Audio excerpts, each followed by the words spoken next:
Hey everyone, and welcome to another video. So today we're checking out a portable smart projector from iWIMIUS, and this is their S29 model. So as you can see, this is the actual packaging that it comes in. You get a picture of the actual projector itself and some of the specifications on the box itself as well. In terms of specification, you can see this does have electronic focus. It has auto keystone on the vertical axis. It is native 1080p and it has a built-in smart OS as well. In terms of what's in the box, so you do get a accessories pack as well as the projector itself. Now the projector, one thing I really like about this, it comes with a built-in sort of swivel stand, and that's one of the main things for any type of portable projector, anything that's not permanently set up. I think having some sort of a swivel stand does help massively in terms of how you can actually make use of it. So taking a look at the front of the projector, you can see it comes with a lens cap, as well as on the front there you can see some sensors as well. On the side of the projector you do have a little door opening, and this is for the HDMI cable. You have a headphone jack and a USB connection as well for any sort of files that you want to just play directly off the unit as well. And this is what it looks like with the actual door open. There's not a massive opening. The good thing about this is that tab sort of stays attached, so once you're done you can just close that and everything looks nice and neat. On the back you do have the power port, a sensor for the remote,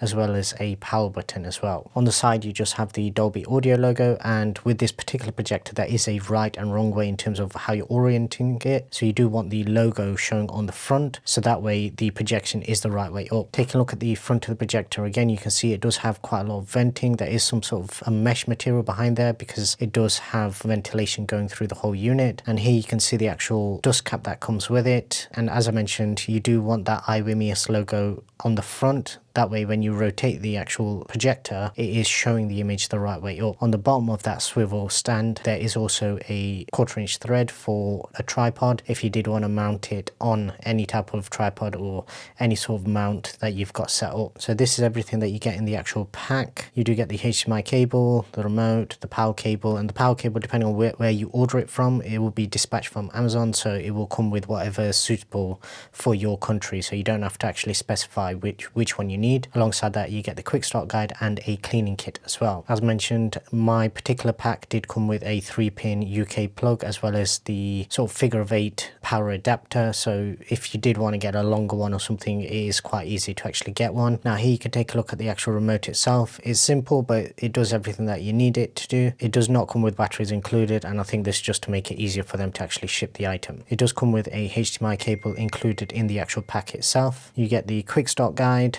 and you get a warranty card that gives you information in terms of how to activate your 3 years warranty, and finally the actual cleaning pack that comes with the projector as well. Okay, so here you can see the projector actually set up. Now in terms of my initial testing, I did this in my cinema room, so I did have it projecting onto my 0.4 gain screen. So first thing you'll notice is with all the curtains open, and you can actually still see the image. Now this was actually surprising to me because this is an ultra short throw screen, so it'll actually reject any light coming from above, and because this was placed quite high, as you can see the lower portion of that image is darker than the top portion, which is exactly what you would expect to happen with a ultra short throw screen. Now the surprising thing for me was I've tested a few sort of budget projectors on this particular screen, and you don't get hardly any image because of how low of a gain this has. So compared to a white screen, this is actually reducing the brightness by 60%. Now in this particular test I did close half the curtains in the particular room. You can see there's still plenty of light flooding in, but that did improve the contrast slightly. Now once you actually close the curtains fully, you can see it does make a massive difference. Probably not so much on the Sony camera because it's set in such a way where it won't overcompensate, and the image that you're seeing now, which is taken from my iPhone, probably overcompensates. So this is probably brighter than what it actually looks, but it's somewhere in between these two images in terms of what you see to the naked eye. As you can see, with the curtains fully open you can actually still see an image, and with the curtains closed you can see the image is more than visible.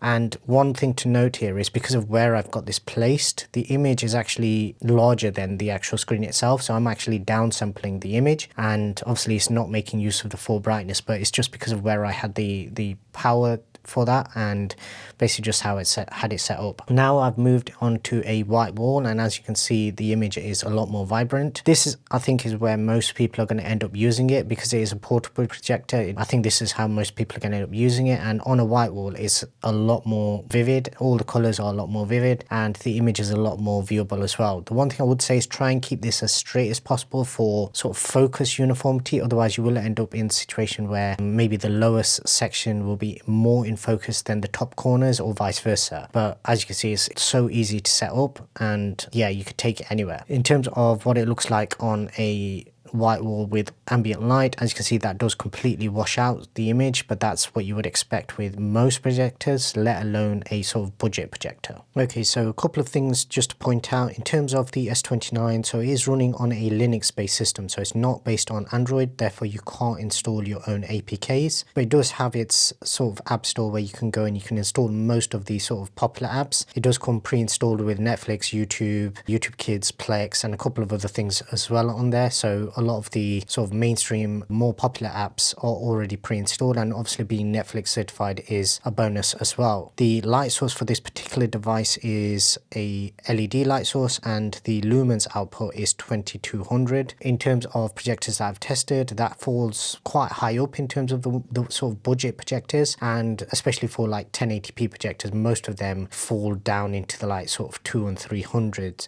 lumens sort of range, and they can only be used in a pitch black dark room and on a perfectly white wall. Otherwise you're basically just not going to be able to see anything. In terms of the light source, as I mentioned, it is an LED light source, and the expected life cycle is 300,000 hours. Now, whether or not that happens, I mean, that's going to be dependent on perfect conditions and also certain brightness levels, but you're going to get pretty decent life out of this. For sort of triple laser projectors, they normally predict something like 25,000 hours, and it works out to something like 8 years of a normal usage, normal daily usage. And obviously the more or less you use it, the longer or less it will last, and also the brightness will have an impact on that as well. Now, with regards to the actual remote itself, it is not a Bluetooth remote, but it does have sensors on both the front and the back of the projector. So as long as it's getting some sort of bounce in terms of the signal, then you can actually control it. There are certain occasions when you do need to point directly at the projector, but for the most part, you can actually get away with, depending on where you've placed it, you can get away with the signal actually bouncing off a surface and then interacting with the actual projector as well. Now, I did actually test this with the Apple TV mostly, just so then any further sort of projectors I test, I can keep a sort of balance level for all of them, because I can use the Apple TV as a sort of test bed,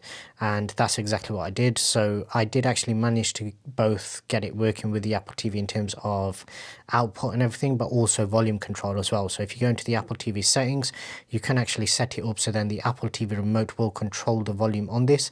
By default it won't, you just need to go into the actual Apple TV and make it learn the volume up and down, and then it will actually work perfectly fine. And it does also work with CNC as well, so if you turn the Apple TV on, it will turn the projector on, and if you turn the Apple TV off, it will also turn the projector off as well. Overall, the sort of main positives I had for this particular projector was the actual design of it. So having that swivel stand that's stiff enough to where it will stay whichever angle you put it at means that you can use this in a lot more places. With a lot of the other projectors that I've tested, the main problem is if you're using it portably, so if you take it into a new room, it's how do you get the angle right for it to project? Now, these sort of projectors don't focus below a certain screen size, so you do need to have a certain distance away from where you're projecting onto in order for it to actually focus. The focus will only go so far. Now, the range on this particular projector was actually quite large. Even still, if you're using something like this, then you're going to want to get a pretty big image, and this one is probably one of the largest ones in terms of throw ratio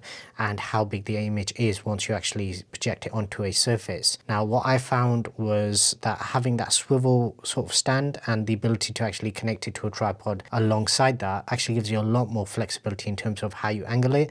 And as I mentioned, with all projectors, ideally you want the image to project as straight as possible. That way you're not having to keystone, and you're also not having to mess around with the focus too much. much. Overall, for the price point, I think this is punching well above its weight in terms of what you're actually getting for anybody that's looking for a portable projector. So anybody looking for a portable projector, I think they will be very happy with this one. I do have other projectors I'm testing, so if you haven't already done so, please do subscribe to the channel, because I will have more videos coming, and I will also do a shootout between this and another projector that I'm testing at this time as well. If you have any questions, drop them down in the comment section below, and I'd really appreciate if you can also give this video a thumbs up as well. And until the next one, thanks very much for watching.